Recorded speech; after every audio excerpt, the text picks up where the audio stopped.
Hi, my name is Jen Woodhouse from the House of Wood, and today I'm going to show you how I transform this boring blank wall into a showstopper in one afternoon.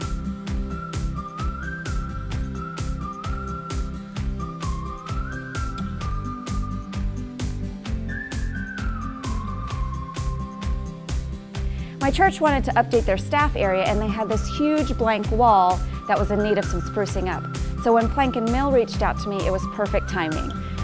Plank & Mill is an Oklahoma-based company that sells real reclaimed wood planks, and they're peel and stick, so installation is super simple and the transformation is incredible. Plank & Mill has a square footage calculator on their site, so you can calculate just how much product you'll need to buy. We needed to cover 8 foot by 12, so that's about 96 square feet.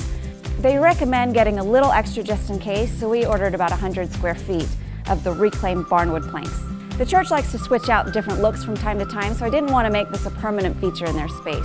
So I picked up a few sheets of underlayment, and we're going to stick that on the wall and then stick the wood planks onto the underlayment. If you want to put the planks directly on your wall, you certainly can, but just remember it's meant to be a permanent application.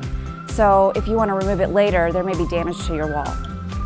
We use a stud finder to find the studs in the wall, then screw the underlayment to the studs. All right, so we just got done putting up the underlayment, and now we're going to measure the midpoint, and then we're going to work our way out. There are a couple of adhesive strips on the back of each plank. You simply peel the backing and stick it up on the wall.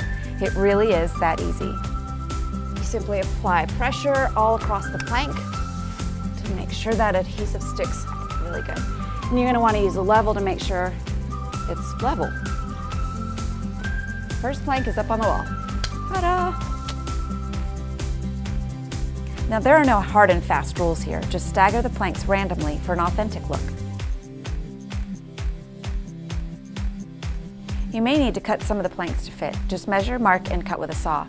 I used a power saw to do this, but the planks are thin enough that you can use a hand saw too.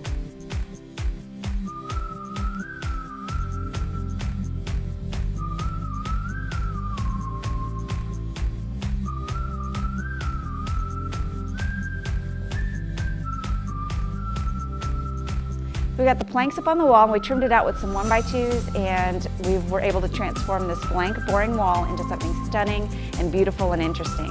If you want to see more DIY projects, go to my website, jenwoodhouse.com. And if you want to learn more about the wood that we used in this project, go to plankandmill.com. Thanks so much for watching, and I'll see you next time.